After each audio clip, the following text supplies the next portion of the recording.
আসসালামু আলাইকুম, আমি হুমায়রা নাওজিন। সবাইকে আমন্ত্রণ জানাচ্ছি আমার দেশ পোস্ট এডিটোরিয়ালে। আজকে আমাদের পোস্ট এডিটোরিয়ালটির শিরোনাম হলো সকালে আলোর ঝলক, দিনটায় মেঘমুক্ত হোক। লিখেছেন সিনিয়র সাংবাদিক এম আব্দুল্লাহ। চলুন দর্শক জেনে নেওয়া যাক পোস্ট এডিটোরিয়ালটির বিস্তারিত। গত রোববারের লেখায় জানিয়েছিলাম, পরের লেখায় প্রধানমন্ত্রী তারেক রহমানের নেতৃত্বাধীন নতুন সরকারের চ্যালেঞ্জগুলো নিয়ে বিস্তারিত লিখব। এরই মধ্যে সরকার যাত্রা শুরু করেছে। 50 সদস্যের মন্ত্রিসভা ও 10 সদস্যের উপদেষ্টার কাজ বাটোয়ারা করে দেওয়া হয়েছে। প্রাথমিকভাবে 180 দিনের বা 6 মাসের একটি কর্মপরিকল্পনা গ্রহণ করা হয়েছে।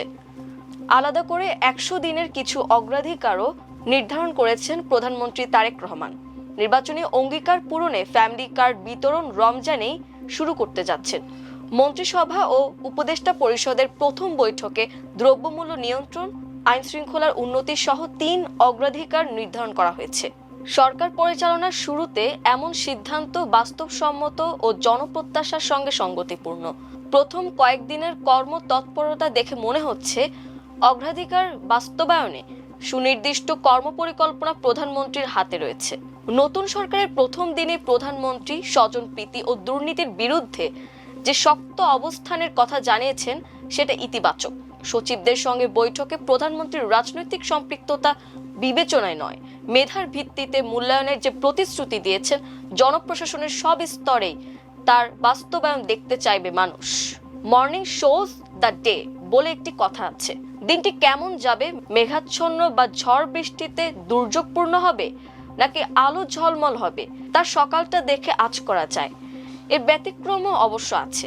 ঋতু বৈচিত্র্যের এ দেশে সকালটা রৌদ্রোজ্জ্বল হয়ে দুপুরে না গড়াতেই মেঘের ঘন ঘটাও দেখা যায়। তেমনটা হলে অপ্রস্তুত মানুষ বিপাকে পড়ে। প্রধানমন্ত্রী তারেক রহমানের শুরুটা আলোকোজ্জ্বল।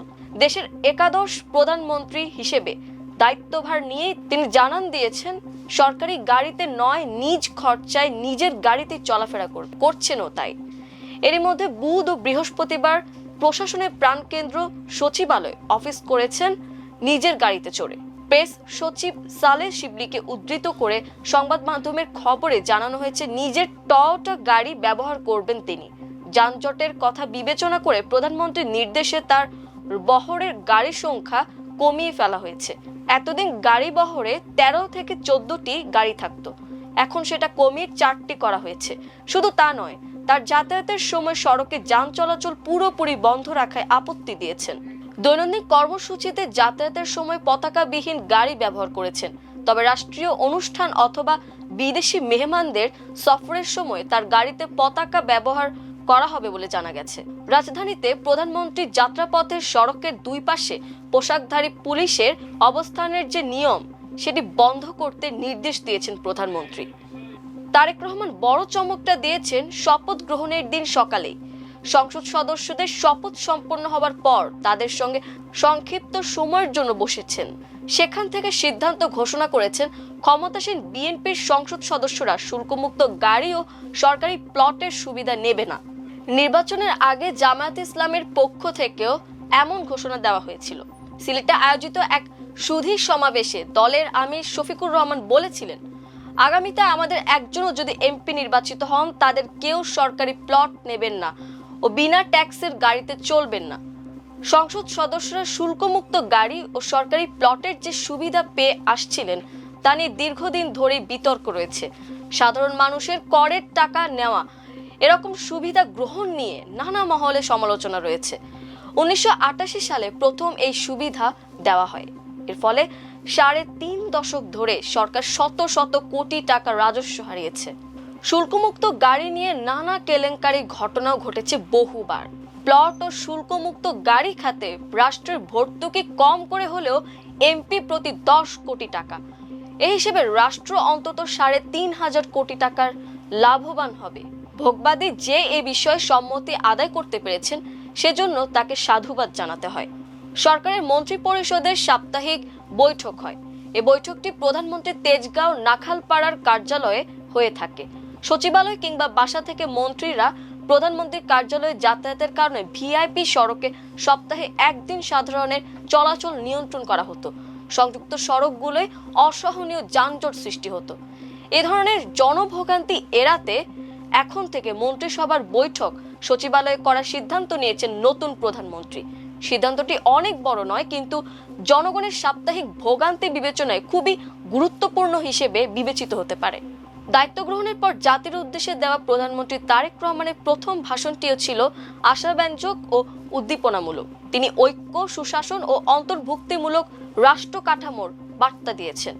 সুস্পষ্টভাবে জানান দিয়েছেন, দলীয় বা রাজনৈতিক প্রভাব প্রতিপত্তি অথবা জবরদস্তি নয়, আইনের শাসনই হবে রাষ্ট্র পরিচালনার শেষ কথা।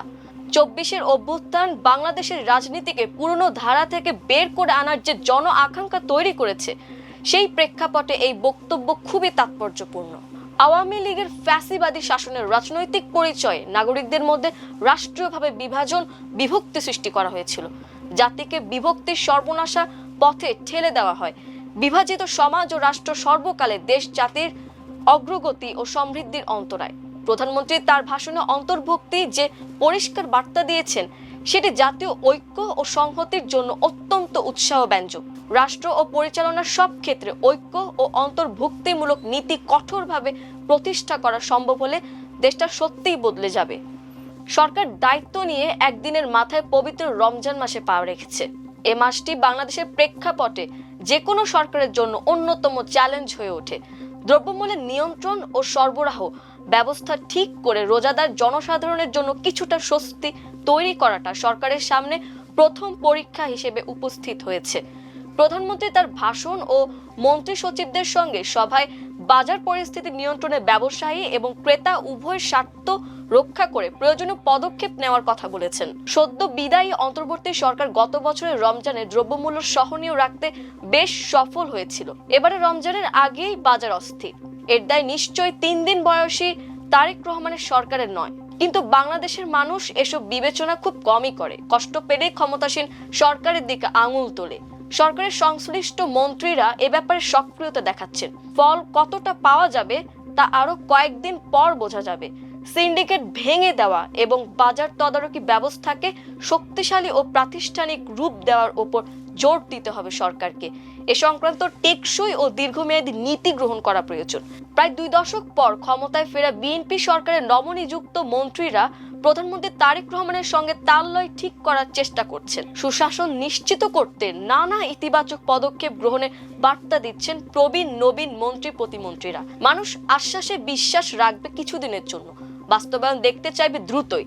তা না হলে হতাশ হবে, অসন্তোষ দানা বাঁধবে। এর সুযোগ নেবে শক্ত বিরোধী দল। স্থানীয় সরকার মন্ত্রী ও বিএনপি মহাসচিব মির্জা ফখরুল ইসলাম আলমগীর দায়িত্ব নিয়ে আশ্বস্ত করেছেন, দ্রুততম সময়ের মধ্যে সরকার জেলা পরিষদ, উপজেলা পরিষদ, পৌরসভা নির্বাচন সহ স্থানীয় সরকারের প্রতিষ্ঠানগুলো নির্বাচিত প্রতিনিধিদের হাতে ন্যস্ত করার উদ্যোগ নেবে। এটাই খুব জরুরি।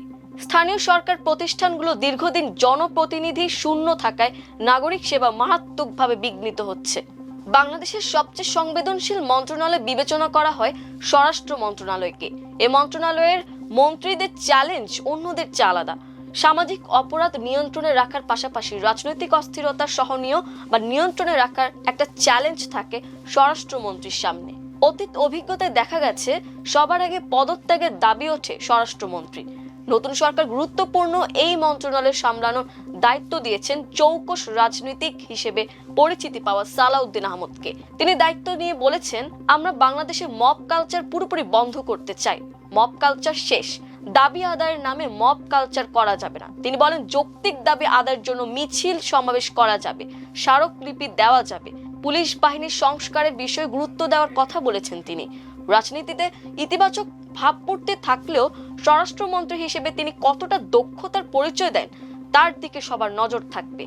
বিদ্যুৎ, জ্বালানি ও খনিজ সম্পদ সরকারের আরেকটি গুরুত্বপূর্ণ মন্ত্রণালয়। অতীতের প্রায় সব সরকারের প্রধানমন্ত্রী ও মন্ত্রণালয়টি নিজের কাছে রাখতেন। স্মরণকালে এই প্রথম প্রধানমন্ত্রী এ মন্ত্রণালয় নিজের কাছে রাখেননি। দায়িত্ব পেয়েছেন বিএনপির স্থায়ী কমিটির সদস্য ইকবাল হাসান মাহমুদ টুকু। তিনি 2001 থেকে 2006 সালের সরকারের বিদ্যুৎ বিভাগের প্রতিমন্ত্রী ছিলেন। এবার তার সঙ্গে প্রতিমন্ত্রী হিসেবে দায়িত্ব দেওয়া হয়েছে বাংলাদেশের জাতীয়তাবাদী রাজনীতির অন্যতম পুরোধা ব্যক্তিত্ব দলের স্থায়ী কমিটির সাবেক সদস্য মরহুম তরিকুল ইসলামের সুযোগ্য সন্তান অনিন্দ ইসলাম অমিতকে। অমিত তার প্রজন্মের স্বচ্ছ ভাবমূর্তির রাজনীতিকদের অন্যতম। শেখ হাসিনার সরকার বিদ্যুৎ ও জ্বালানি খাতকে ফোকলা করে রেখে গেছে। 15 বছরে এ খাতকে লুটপাটের স্বর্গ রাজ্যে পরিণত করেছিল।